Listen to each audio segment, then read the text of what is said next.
తాకట్టులో ఉన్న బంగారం అమ్మాలనుకునే వారి ఇన్ఫర్మేషన్ ఇస్తే దాని వాల్యుయేషన్ బట్టి మీకు కమిషన్ కూడా ఇస్తుంది గోల్డ్ హబ్. అంటే ఇప్పుడు నువ్వు ఫేస్ చేసినావు, నువ్వు దాని నుంచి బయట పడ్డావు కాబట్టి ఇప్పుడు తెలుస్తుంది పేరెంట్స్ చెప్పినప్పుడు వినాలని. ఇప్పుడు జనరల్ గా రోడ్ మీద వెళ్తుంటే నువ్వు వెళ్తుంటేనే చాలా మంది స్పీడ్ గా వెళ్తుంటారు, అప్పుడు అనిపిస్తుంటదా ఇంక ఇట్లా పోతున్నప్పుడు మనం పక్కకి వెళ్ళి ఎవడన్నా పోతేనే ఇంక ముంగటనే హాస్పిటల్ ఉంది రాబోయే దగ్గరలోనే అని అనుకుంటాం. ఎవరికైనా అదే అనిపిస్తుంది అక్క. ఎవరికైనా మనకి ఒక ప్రాబ్లం వస్తేనే దాన్ని ఫేస్ చేసిన తర్వాతనే అరే వీళ్ళు ఇట్లా చెప్తే మనకు మంచిగా ఉంటుండే, ఇట్లా అయింది కాబట్టి అది వాళ్ళ మాట వింటుంటే మనకు తెలుస్తుంది అనిపిస్తుంది కదా. అయిన తర్వాతనే ఎప్పుడైనా తెలుస్తుంది. అవును, అట్లా మొత్తానికి అయితే యాక్సిడెంట్ అనేది అసలు నువ్వు అనుకోలేదు. పేరెంట్స్ నుంచి ఇంకా ఎక్కువ ఉంటుంది. నువ్వు నీ ముఖం చూసుకోకపోవడం ఒక ఎత్తు అయితే అసలు వాళ్ళు కని పెంచి ఇంత చేసిన వాళ్ళు చిన్నప్పటి నుంచి వాళ్ళు అదే అంటుండే అక్క, నువ్వు ఏడున్నా సరే మంచిగా ఉండాలి, ఎవరికైనా అంతే ఉంటుంది. మా అమ్మ ఇంకా కొంచెం ఎక్కువ ఎమోషనల్ అనమాట. యాక్సిడెంట్ అని తెలియగానే ఏడ్చుకుంటేనే దగ్గరకు వచ్చింది, కానీ అప్పుడు లేచే పరిస్థితుల్లో లేనంట.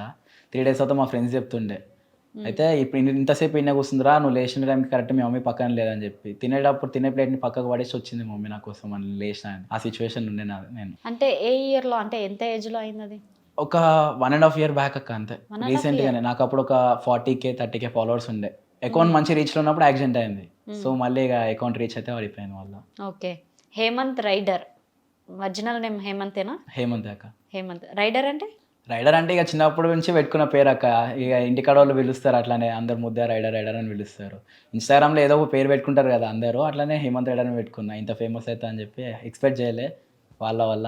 ఓకే, ఇన్స్టాగ్రామ్లో ఇప్పటిదాకా ప్రమోషన్స్ చేసినావు, రీల్స్ చేసినావు, అంతా చేసావు, అండ్ ఓన్ డైలాగ్స్ కూడా.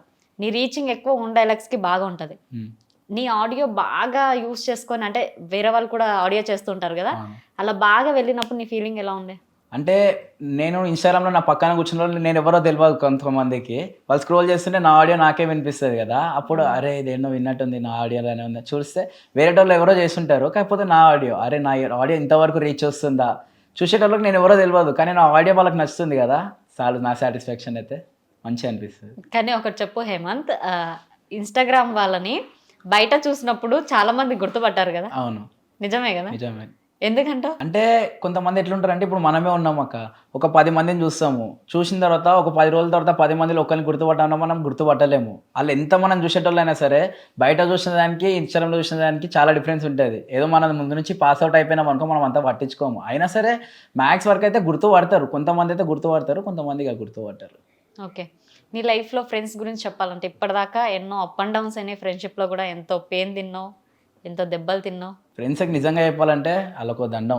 దోస్తానా అనే వాల్యూ నాకు తీసి పడేసిరాక. నేను మస్తు అనుకున్న దోస్తుల గురించి, వాళ్ళ గురించి చాలా చేసిన, కానీ వాళ్ళు వదిలేసే మూమెంట్లో అది ఒక్కటి కూడా గుర్తు రాలే వాళ్ళకి. నాకంటూ బ్యాక్ సపోర్ట్ అంటే ఇప్పుడు దోస్తులు ఎవ్వరు లేరాక.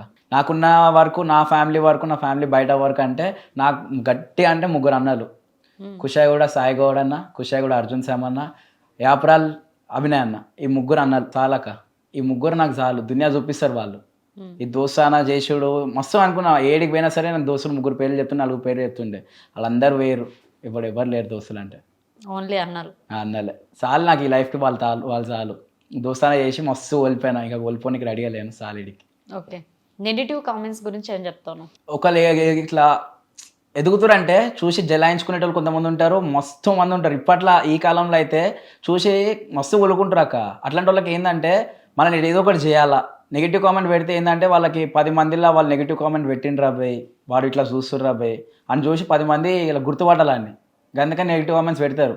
వాళ్ళు ఎందుకు పెడతారో వాళ్ళకినే తెలియదు, కానీ పెట్టి వెళ్ళిపోతారు గంతే. ఎందుకు పెడతారో ఏమో వాళ్ళకే వెళ్ళాలి ఇక. ఓకే, ఇప్పటిదాకా నీ ఫ్రెండ్షిప్లో ఎలాంటి గొడవలు జరుగుతుండే? క్లాషెస్ అంటే మాకు సపరేట్గా లొల్లిలేము అవ్వక, ఏం గొడవలు మాకు ఫ్రెండ్ టు ఫ్రెండ్ కావు. ఎవడో చెప్పిన మాటలు పట్టించుకొని అరే నువ్వు ఇట్లా చేస్తున్నావు అంట, నువ్వు అట్లా చేస్తున్నావు అంట, వాడు ఇటు చూడాడు చేయడు. ఎవడో చెప్పిన మాటలు ఉంటాయి, వీడు వచ్చి మనతో మాట్లాడతాడు. ఎందుకు ఆడమో అర్థం కదా క్లాషెస్. అంతే, ఇప్పటిదాకా అంటే యాక్సిడెంట్ అయినాక బాగా ఒక బర్త్ని మళ్ళీ ఒక జన్మ ఎత్తినట్టు అయిపోయిందేమో. నిజంగా యాక్సిడెంట్ కాకముందు నా లైఫ్ ఒక లెక్క ఉంటుండే, యాక్సిడెంట్ అయిన తర్వాత నుంచి చాలా అంటే చాలా మారిపోయింది. ప్రతి ఒక్కరు కళ్ళ ముంగట పోయేటప్పుడు ఇట్లా ఫేస్ చూడగానే అరే ఏందిరా, ఫస్ట్లో అయితే ఇంకా ఘోరం ఉంటుండే ఫేస్. నా ముఖం చూపించుకోవాలంటే నాకే భయం అవుతుండే. ఒకప్పుడు అద్దంలో చూసుకున్నప్పుడల్లా అరే మంచిగా ఉన్నా అనిపిస్తుండే. యాక్సిడెంట్ అయిన తర్వాత అరే ఎందుకు బతికినా అన్న రోజులు కూడా ఉన్నాయి.